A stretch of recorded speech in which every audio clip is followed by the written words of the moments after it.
Well, hello there, viewers. Welcome to another episode of Breaking Barriers interview series, where we get to interview amazing women executive leaders who are just doing phenomenal things in the industry sector in terms of leading, empowering, and just encouraging fellow women leaders. And it's just an honor to have them there to here today to share what I'm here today to share the insights from her journey and so that we can learn from them.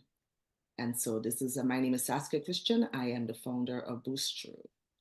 And so I have with me today, I have the pleasure of hosting today Ms. Kimberly Eckert, and she is the Chief Financial Officer from Nature and Energy. And I'm going to have Kimberly formally introduce herself as we get into this amazing segment. So Kimberly, welcome. Thank you. Happy to be here. So, Kimberly Eckert, I am, as Saskia mentioned, the Chief Financial Officer at a Santa Clara, California-based startup called Natron Energy. I have been working in the broader natural resources and energy industry for most of my career, and so excited to be in this role and to helping a startup take the next step to growth. That is excellent. And I do understand a little bit of that world because of my chemical engineering training. Great. So I believe, yeah, I would be very familiar with that. And it's just a pleasure having someone from the energy industry, give voice to this particular area in terms of empowerment. And Yes. so I would like to first get a better understanding of your industry experience and the specific challenge, if you want to highlight any specific challenge you've encountered in terms of cultivating resiliency or emotional intelligence mastery in your world.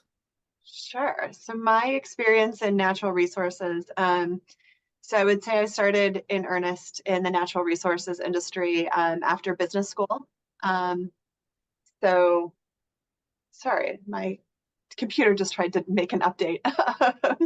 So I started in the natural resources industry in earnest after business school in 2006, 2007, where I joined Deutsche Bank Securities and covered the global metals and mining industry. And so I caught the last end of, or the tail end of the last commodity super cycle when everything was about steel inputs. So, metallurgical coal and iron ore. And then after leaving investment banking, I came to the corporate side, working in finance roles, as well as consulting roles over the course of my career. And slowly have worked my way up to the chief financial officer seat, where I feel like I can bring a broad level of industry experience to a particular role. So, I understand the metals and mining side of the business, where all of our inputs have to come from, as well as all of the downstream impacts from energy generation and now to energy storage. And so, understanding those, both the overlaps between those industries as well as the differences and how you can apply lessons learned across all of those disciplines from a financial perspective. Wow. And you wanted me to touch on building emotional resiliency, is Yeah, that so it? like cultivating resiliency, by the way, that's an all-encompassing career. It's one of the very few times I've actually heard of a chief financial officer with that bit of, in-depth technical experience. So that's amazing. I'm a technical leader and I really do appreciate that because that's where it Thank you. starts. And I do love the operation side of things. So yeah, I love picking the brains of like, our VPs of operations and my COO. I'm like, now how does this work? And then translating that into into financial numbers and into an investor story. So yeah, the little Phenomenal. things That's I know. awesome. Yeah, so in terms of resiliency, can you maybe highlight a particular area where you've cultivated resilience per se? And Oh gosh. I mean, it is a career long thing that you have to work on developing. And any type of role that you sit in, whether it's in investment banking or whether it's in the corporate finance side, you are responsible for making, decisions and recommending decisions to your board of directors, for large sums of money. So whether it's like recommending, an M&A transaction or a debt or equity underwriting, or whether it's, simply, recommending, internal financial policies and how you deploy capital throughout a business, and how you think about those return metrics. Um, it takes a lot of guts and a lot of courage, to be able to stand behind those recommendations, when the financial health of the entity could potentially be on the line if it's not successful. So in terms of developing that resiliency, I guess there's a couple parts to it. One is just on the personal side, and you know what helps is finding a career and a role that you actually enjoy. Passion. Mm-hmm. And having a passion for it. So you have that motivation and that drive. And then the other part of that is, developing and being confident in your skill set, so that you can get over that imposter syndrome, when you walk into a room, especially when you're at most times, one of either the only female in the room or one of the few females in the room. And so um, in order, I will say that feeling never goes away. I've heard many, female executives, CEOs of, Fortune 500 companies still talk about that imposter syndrome that they have. But in terms of, developing that emotional resiliency, it's making sure that you're taking the time to develop your skill set and the confidence in your skill set. And then taking a time to reflect, in situations where, okay, this is the recommendation that I made, or this is the pitch that I, put together for my executives, or, for my team, on how we need to proceed. And then reflecting back onto how that actually uh, unfolded, and was it the right decision? And if you take the time to kind of look at, okay, what I recommended we do actually did work, and it was the best outcome that we could have hoped for. That kind of helps build that confidence in terms of that next step forward. So you have that basis of and that track record of success when you walk into the next room or into the next decision point to present your opinion. Um, So have you ever felt that, okay, maybe you might have been too hard on yourself in situations where you went in thinking, okay, the financial recommendation or the strategy I'm recommending, it may not be having that much of a buy-in, but then it's like a complete 180 or so in terms of the response you get. of Um, course, yes. I mean, it's always yeah, women in general, I think, and myself especially, we have this like perfectionist gene, that everything needs to be perfect and we need to know absolutely everything. And yes. so you have to accept that there are going to be some unknowns, and how you develop an approach to deal with those unknowns and mitigate those risks. And so, um, yes, I do have a general sense when I walk into a room still to this day of like, I need to make sure that I have everyone's buy-in before I walk in.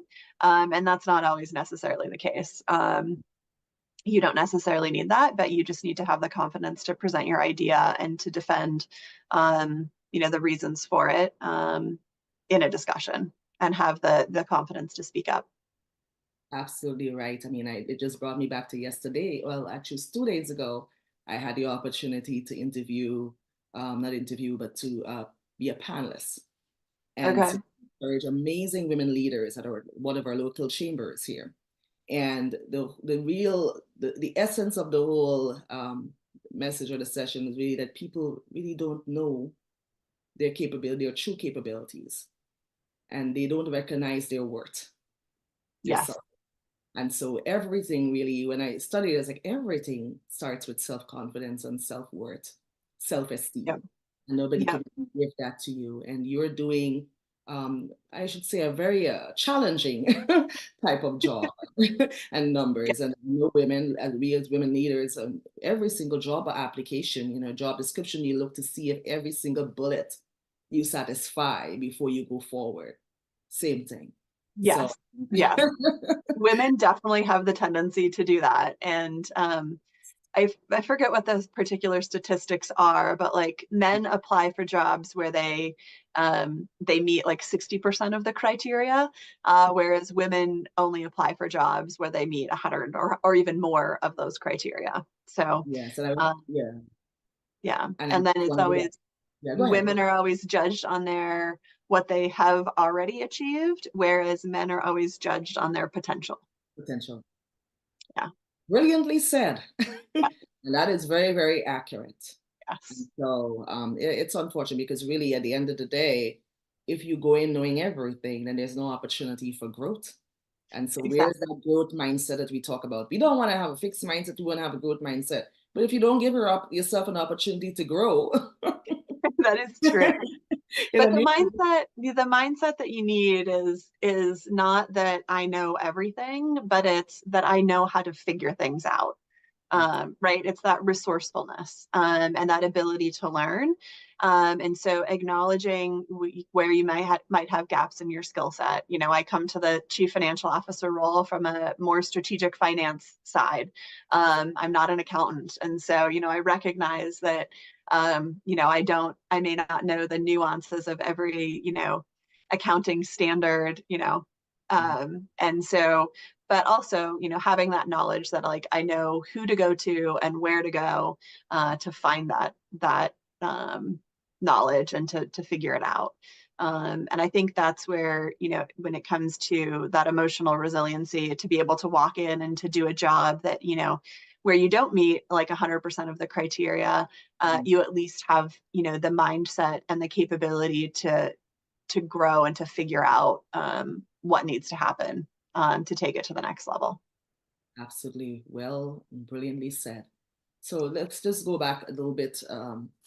Just the foundation and really what resilience is. What does resilience mean to you as a leader?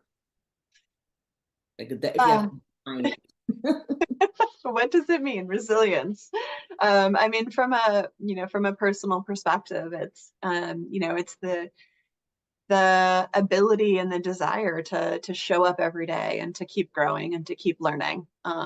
Right? Because I mean, I guess that's my kind of Yeah. what makes me excited is to continually grow and learn. But that resiliency, if you stop showing up, you stop learning. And so you don't really develop that resiliency if you kind of you check out early or take yourself out of the conversation at an earlier stage. And so it's yeah, developing that confidence and that desire to continue to like, have a seat at the table.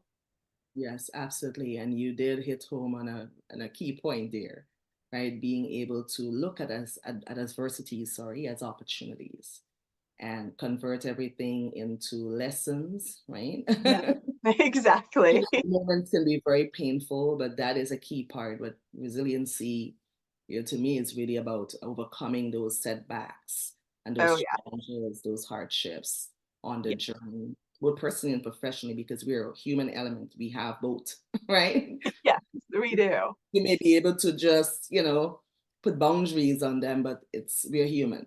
And so we have that, and then of course being able to bounce Yes. from those adversities because you're not at the same state because you had circumstances. So it's not the same Correct. condition you're dealing with. So but bounce forward and being able to thrive and Correct. be passionate to what you're doing and have joy. And it seems as though you do that really well. You I do my very best. much, you seem very much like a settled leader who is very confident in terms of their capabilities. And it's really an honor to showcase you so that Thank others you. can see what confidence is like, what competent is like, Yep. and really how to shine. Thank you. So, yeah, so I just wanna just ask, not just a follow-up question, really. What are the specific